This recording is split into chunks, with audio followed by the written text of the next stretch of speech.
I want to talk about this second team. We obviously don't have a whole lot of issues with the first team. Mhm. Andrew Bogut being the second.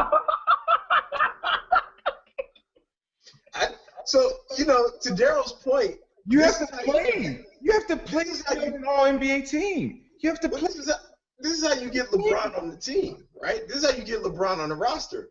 In my opinion, they've got Anthony Davis, Andrew Bogut, and Tim Duncan, and they're all three centers. I mean, by the way that they put these guys on paper, why do you need three centers on the second team? That's not your opinion. All three of those guys are centers. That's a real. They're actually. Yeah. So Bogut doesn't need to be on. Obviously, Anthony Davis does. Tim Duncan is a basketball immortal, so he obviously goes. He's as good now as he was 10 years ago. Tim Duncan is not as good as he was. There's no centers. Well, okay. His competition is literally Pau Gasol.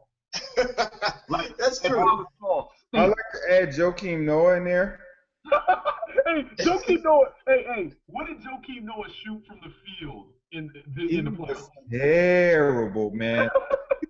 He was like 1 for 9 one of those games, 0 for 9 or something. I think he shot 32% from the field. How does a center do that? Because he's bad. He's not any good. He's not good. Nah, dude. He has to be in the MVP conversation, dude. And you know what? I'm not going to rehash that because that's a year old. But I will say this. Hassan Whiteside was not in the NBA to start the season. And look, there is no way that kind of stuff isn't intentional. It's intentional. It's being done on purpose. There is a concerted effort to take actual big guys, and I honestly believe it's an effort to internationalize the game. If you watch the old school, 80s and early 90s stuff, when you imported one of these guys from wherever in the world, those guys got on the court and they really, for the most part, couldn't function. The king of European basketball is Toni Kukoc. And we all saw the Dream Team. We heard the stories as kids. We saw the Dream Team documentary. They terrorized that dude. Terrorized him to the point he didn't want to hoop. And now what they've done is to make the game more palatable and make it easier for these guys. They've taken one of the things they did was just remove the center. Just remove it from the equation. And even a guy like Dwight Howard, what do? You make it such that you don't make it easy for him to do anything. Even Kevin McHale. Like, you notice the stuff that's run for Zach Randolph, they'll never run anything like that for Dwight. They don't ever, run a pick and roll weak side, or pick and roll strong side, and then on the weak side have a power forward screen for Dwight Howard. He curls off of it and steals in front of the rim and give it to him. They don't ever do stuff like that. Never. No. Yeah. No, I'd agree. Closest they ever come to that is that kind of quick repost thing that they do with him, like 2-man game on the baseline kind of thing, and they do a quick repost, which he's effective at. That's not a play. Yeah, no, right. That's a play either. One of those reposts, I don't even know why he passed it back out. Like, he had his dribble still, and he was backing Bogut down, and then he threw it right back to, I don't know if it was Brewer or somebody. You know what, Jermaine? This is why they do that. There's a reason for that. The reason he does that is Dwight Howard just runs up on a lot of stupid fouls that really aren't fouls. So what he's trying to do is he's trying to take a couple dribbles, kick it out, and then repost. Get a better position. Right, yeah. But now once he resets, he can catch and go right into a shot, and you don't have a chance to flop. Shaq used to do that all the time for that very reason, to make sure that the ref can't call a bogus foul. That's the reason. We'll save this for another time. I think the answer is because Dwight is not very good with his back in the basket, personally. But what about when he pumped Festus Ezeli into space and up and under them with the Kevin McHale move 3 times? What about that? 6'9" Eurobum Festus Ezeli. For some reason, Jeff Van Gundy thinks could play on start on any other NBA team. I don't know why he's. I don't. No, he said that. He said that. He said that the first. He said it tonight too. He said he can start on almost any other NBA team. Oh my God, I gotta get Festivus for the rest of this. Dude, he's fine as a backup that can spell your center for that like dude 10 is minutes not a a game. center. What? Why is he? Why would he be a? Why is he? He's not a center. That's the thing. He's Why not would a he be center. center? He's not a center. Free throws. He has no offensive game whatsoever. He's marginally competent defensively. He misses a lot of putbacks, easy offensive rebound putbacks. He misses. I don't know why he gets minutes. That's stupid. Because Davis gets dumb as mad hell. now. Anthony Davis sharing second team with Andrew Bogut, I think is really ridiculous. I think it's ridiculous that a guy like him, really, he should be first team. I mean, kind of. I would argue Draymond Green being second team, Anthony Davis being first. Anthony Davis was terror this year defensively. Yeah. Like, Draymond Green has become the most overrated player, at least according to what ESPN touts him as. Draymond Green's become the most overrated player in the league. he shouldn't be first team. Yeah, he's the hero of a lot of stuff right now. He is. One of the reasons I think one of the reasons is because he played 4 years of college basketball, and the NBA is always working hand in hand with the NCAA to validate that cartel nonsense. I think that's part of the reason. Yeah, but he's a goon though. He's a goon too. The NBA usually doesn't take well to these sort of his style of play. That's proof. That goes along with my thesis. Right. Draymond Green is normally not the type of player that anybody would say they like, except as a side conversation.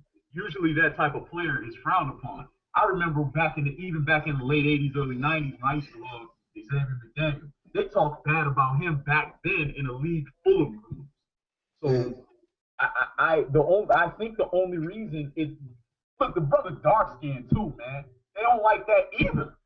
So it's got to be the fact that he played 4 years of college basketball. That's got to be the reason, because the dude ain't that good, man. He's a good player. I like his style of play. He's a good player. But they talk about him like he's going to the hall. And that's they talk about him too, like he's supposed to get some sort of max deal or something after his contract. No, I heard. Yeah, did you hear that? I've heard that. I didn't hear that at all. I've heard that. I've heard it a number of times, actually. I watched Zach Randolph on both ends of the floor bend that dude into a pretzel. He had like 5 points in the whole game. Yeah, he struggled. Zach put his foot up his behind, man. And Zach is like 40. You can't be a max deal guy unless you're getting double-figure rebounds or at least 19 points a game. Like I would struggle to give you a max deal for less than 17 and 10. That's kind of like you got to be that. Well, keep in mind, Chandler Parsons has a max deal. Okay, keep in mind. Yeah. Yeah. That didn't really work, did it? No, that was Mark Cuban selling fans the "I'm gonna get Carmelo" dream, and then when he didn't, he had to go overpay for some small forward. You had to show something. He had money to burn, and he burnt that shit too. Basically. Oh man, did he also have a 3-way freak and she ready to earn? Did he have that too? A what? I said he had a 3-way freak and she ready to earn. But no, let me ask this though. Let me ask this about the because this obviously teases an argument for another episode, right? But John Wall is in there in the second team at the point guard spot, not Mike Conley. And I know we go back and forth about who's the fifth best point guard in basketball, and these are the two guys right on the bubble. And the thing that usually gives Conley the edge is that he's a better defender, which I agree with. Not that he gets an edge, but that he's a better defender. He's definitely a better defender than John Wall. I'm not upset about that pick. John Wall is great. John Wall is an animal though, man. Defensively, he is. It is. And offensively, he's awesome. Yeah, you know what, man? When you look at yeah, man, that's a tough one. I really feel like if you got Marc Gasol, when you're on the Grizzlies, man, like I don't know, it just one of them franchises, man. Where he's never gotten recognized how he should. Well, people know how good he is, but he's always been is all overshadowed by people like the like John Wall being second team all defensive. I mean, Well, you know what I hate about that, like the overrated and or underrated and overshadowed argument when it's coming from people that aren't like us, right? We're just NBA fans, man. We just sit here trying to do a little show and have a good time. But when I hear some, doofus like Charles Barkley, who's on basically the most famous NBA show there is, oh, Mike Conley Jr. is the most underrated player in the NBA. Well, why is he underrated? You clown. You and your clown colleagues don't talk about the guy. That's Right. why he's underrated. No, you can't say he's underrated by who, dude? You. Right. He's underrated by you, guy. Not Right. as an NBA fan. I talk about Mike Conley all the time. All the time. So he's exceptional. He's an exceptional perimeter defender. Like he's the best that you could find. he had Steph Curry who's back to looking unstoppable. He had Steph Curry totally stymied playing with the first couple games, and he was hurt. I mean, really was hurt. He was hurt and he was sick because they poisoned him or something in the hospital. Something happened to him in the hospital because he lost a bunch of weight and all kinds of stuff. But played through it, came back and played through it. No, I mean, look, some of these dudes, and you know what? Tony Allen, something funny happened there. I don't know what, but the dude, Jermaine, you sent the graphic out. The Warriors can't score with him on the court. Then all of a sudden, they tell me he has an injury that no one saw that didn't happen in practice. And then he just gets shut down. Man, what's going on with that, man? What is that? Again, and here's the thing. Look, I'm not paid by ESPN and I'm not paid by the NBA. So I'm not or TNT or anybody else. So I'm not gonna sit here and pretend like the Tim Donaghy era didn't happen and like there's no wild ties to this. I'm not gonna pretend like none of that happened. That didn't happen because it did. So when I see something like that, it makes me wonder. It puts it in the same category as Marshawn Lynch not getting the football on the goal line. To me, and I wonder why something like that happens. It seems awfully convenient. Is all. I just don't understand why. Well, the Marshawn Lynch argument kind of just that kind of screwed what I was gonna say, but Of course it did. Facts have a way of doing that. Facts have a way of throwing a monkey wrench in the situation. Well, I do think that because why would he play 5 minutes? Like I said, why would he play 5 minutes and then not come back on the court if he wasn't? And I was reading reports about it, and they said he was like 60% before the game. Like they were saying the dude was actually really hurt. Like I read that too, but I'm saying when did that happen? When did that happen? We didn't see it on the court. That dude was dancing and laughing on the court. When did it happen? And look, obviously I don't have all the answers to it because didn't nobody tell us. And this is one of the things about the media that bugs me. Where are the reporters? Where are the reporters? Like all they're doing is they're asking stupid questions about Steph Curry's daughter. Where are the reporters asking when they tell me, Tony, if I'm a reporter reporting on the Western Conference semifinals, and they tell me, oh man, Tony Allen's a no-go today. I go, what happened to him? And they say hamstring. And I go, when he hurt his hamstring, he looked awesome yesterday. When did that happen? They at least have to make up a lie and tell me when it happened. Tell me he fell out of bed or something. Tell me something. I didn't hear anything. Oh, but I really feel like that probably really killed that team, man, in that series, man, because Klay Thompson couldn't do anything about it. And even though, Gasol had a really good last game, but that team looked extremely inept when Tony Allen isn't on the court, man, which is really weird because the dude doesn't really do anything offensively. He actually does run the lanes pretty well, but that dude was super important for him, and as soon as he went down, they couldn't. You know why part of why he was so important too? Not just what he adds, but what happens when he comes off. Because Their backup guards are not basketball players. Oh, Nick God. Calates is not a Yes. basketball player. Neither is Bino Udrih. Neither one of them can defend, score, or pass. So, and here's the thing to be clear. For anybody that's going to email the senior basketball analyst, for anybody watching, don't come to me and if you sending anything to me about some dude that cannot score, rebound, pass, or defend, if you sending me some stuff about a player like that, I will just ignore you. I'm not going to be like one of these people that blocks you and stuff like that. I'm just going to ignore you because basketball is about scoring and defending first, and then it is about passing and rebounding second, and then third is about setting screen. If you ain't doing that, so for all you Ricky Rubio fans, whatever bum, a dude that can't score and can't guard his position can't play. Because that's what basketball is first. It's about scoring buckets and stopping buckets. Beno Udrih and Nick Calates can't do either one of those things. So when you have them on the court against a Steph Curry, you might as well roll a little kid out there. Like that little kid that they did that special on in the Cleveland, the little boy doing the Cleveland announcement. Roll that little kid out there. You might as well because it don't matter. You're going to lose. So to be clear about that. So when Tony Allen comes out the game, they were backing him up with the likes of Nick Calates and these clowns. Now these clowns have to play. Get it, man. You get it. We looking at 38-year-old Vince Carter and going, Vince, get him. That's not a roster, man. That's not a roster. What about all the teams that don't have like sufficient backup point guards? Because they all do. Again, it honestly, man, it's because these teams are forcing guys out the league that should be playing. Jordan Crawford should be in the NBA. Jordan Crawford, there's no reason in the world why Jordan Crawford is not in the NBA.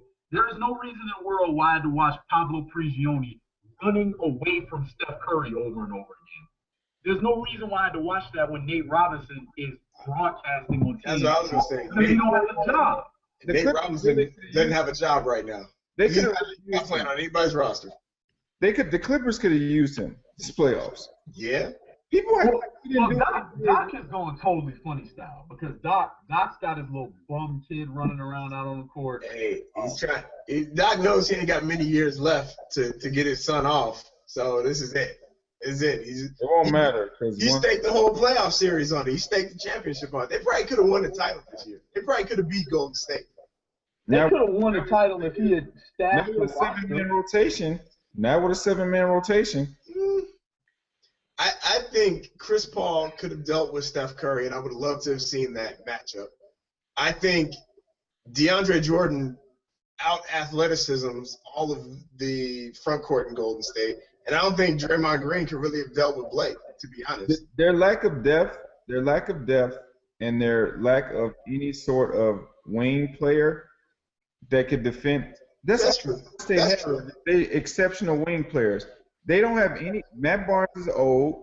Yeah, Klay Thompson would have gotten off against them. He would have lit J.J. Redick up like Christmas, obviously. So J.J. Redick is another non-basketball player. It's like we found some guy that's really good at horse, and now there he is. Now he's on the NBA.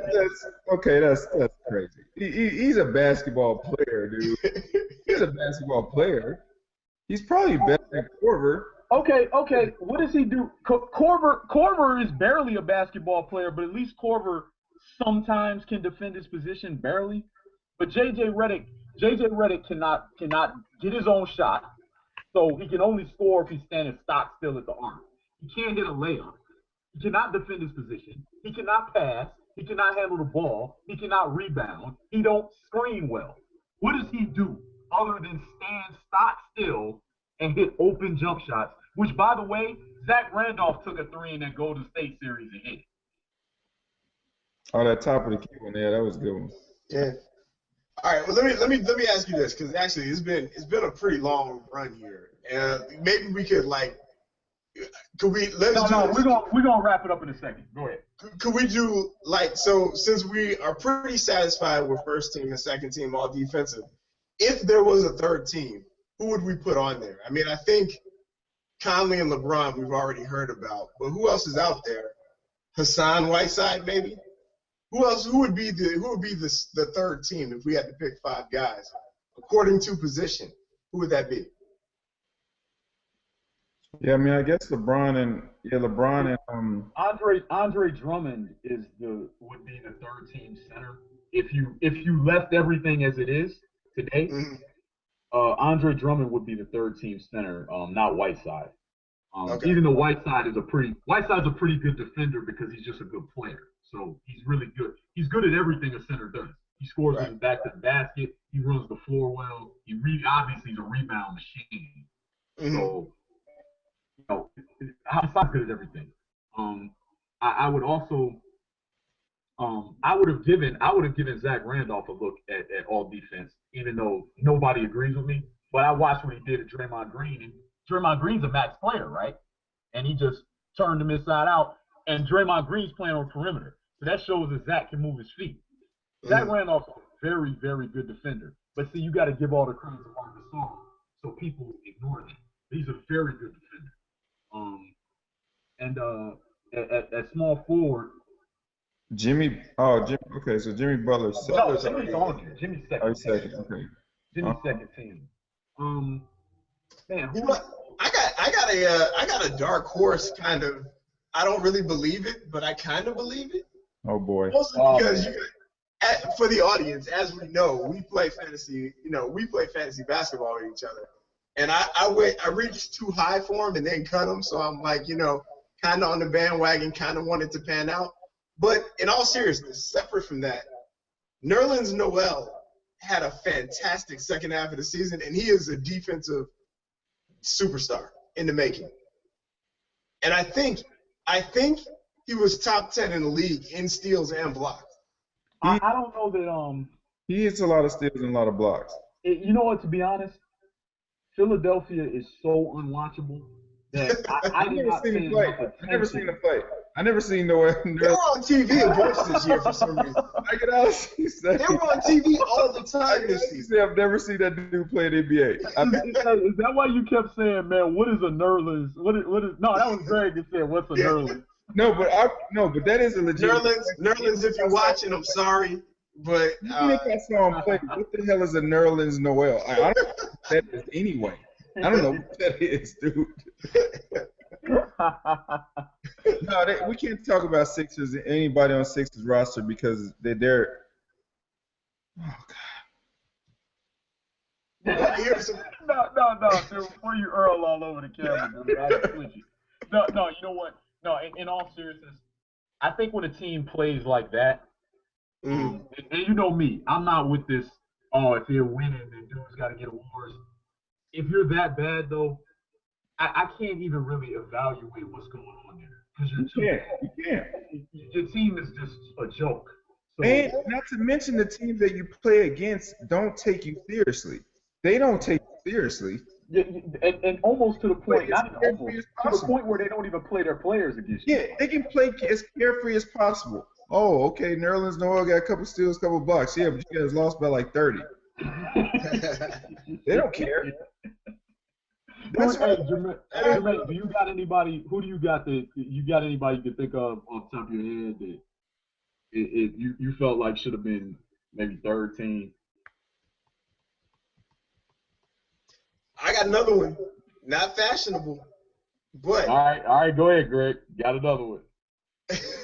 No, but this one's much more respectable than Nerlens. Nerlens is me doing like one of those Mark Jackson coming in too early kind of thing.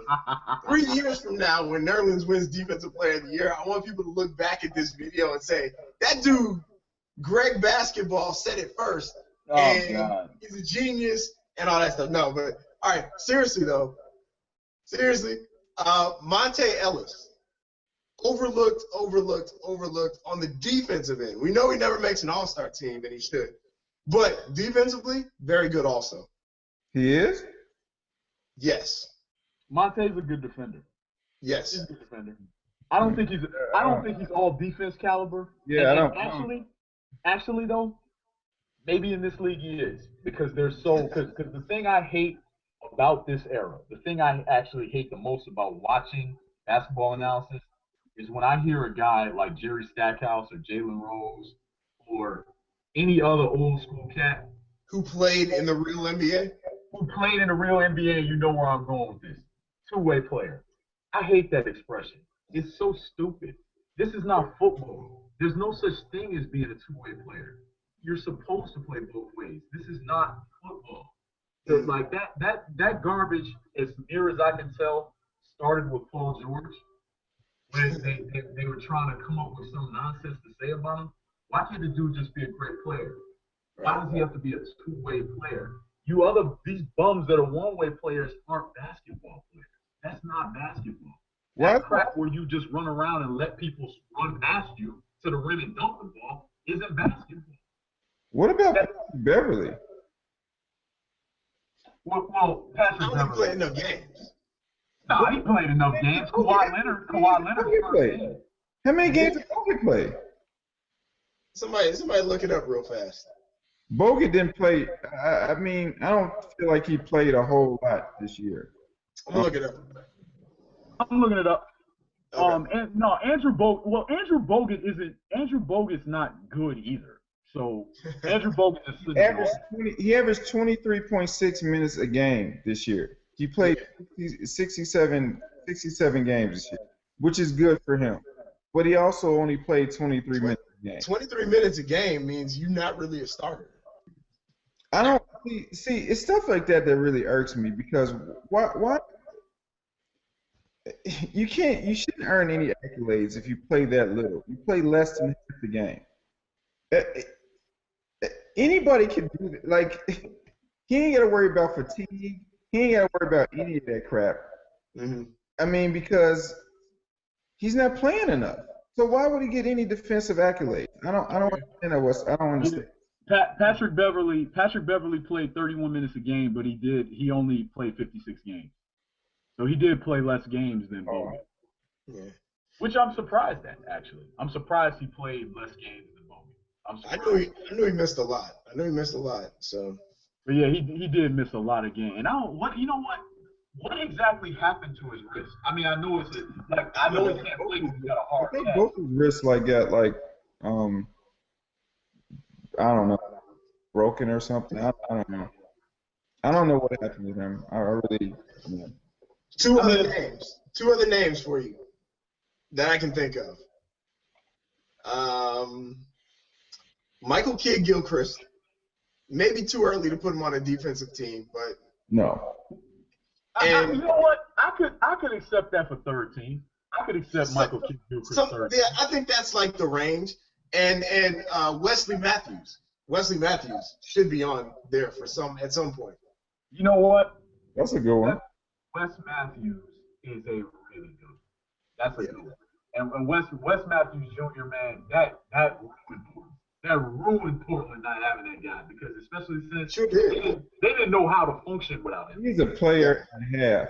That dude, I would love to have that dude on the Bulls. Like that dude, man, that dude can play, man. Yeah. Well, you know what? Consider this, and add them to the list if you can think of who they are. What do Mike Conley, Klay Thompson, Al Horford, Wes Matthews Jr. all have in common? Oh, all have. Wait, say again. Do it again. Oh, they all got parents in the NBA. Absolutely. All of their dads played in the NBA. They are all two-way players. So that may just be some bullcrap, but it might not be a coincidence that all four of those guys, their fathers played in the league. They have a actual legacy to uphold in terms of NBA basketball. All of those guys defend their position well. Mm-hmm. I don't think any of them are great defenders except Conley, but they all do defend their position well. And I don't think that's I don't think it's a coincidence that Wes Matthews Jr. puts forth a lot of effort on both ends of the floor and plays all the games. He had to blow out his Achilles. What about a guy like DeMarre Carroll? I like Carroll. DeMarre Carroll is all defensive caliber third team, I think.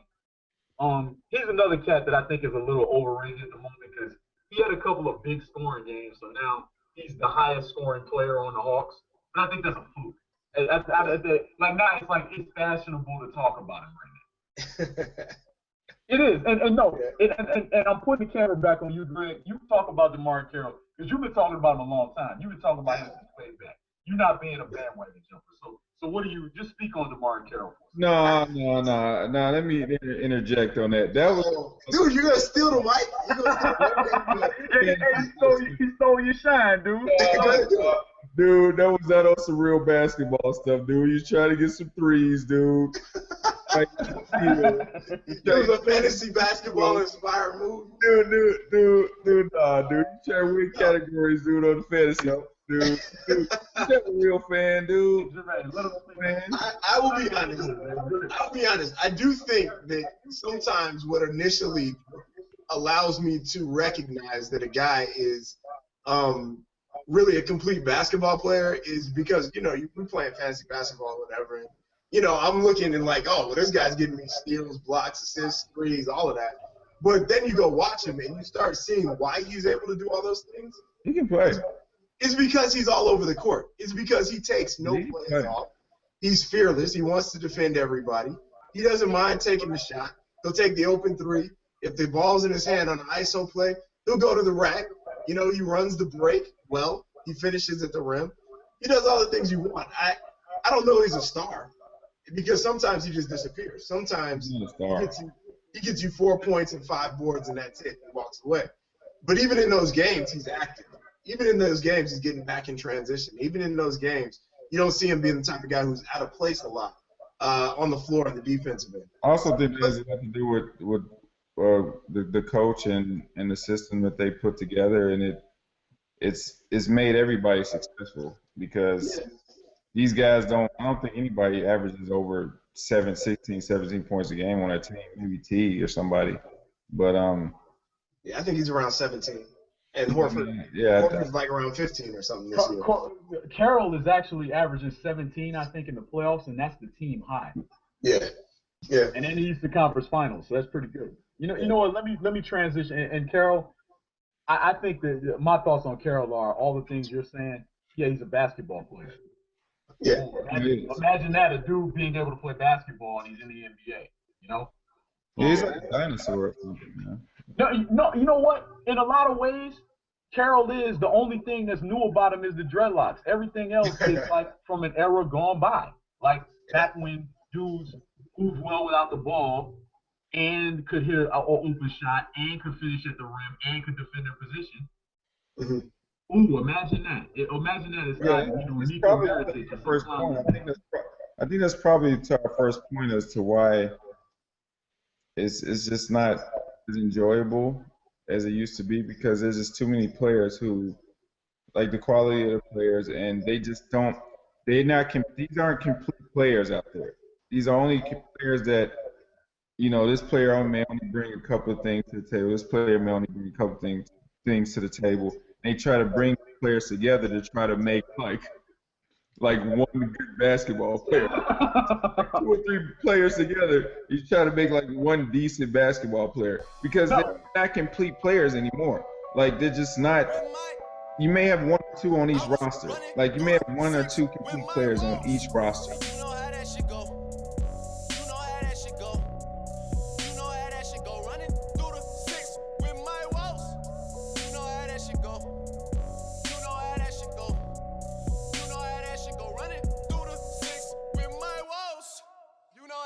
Go.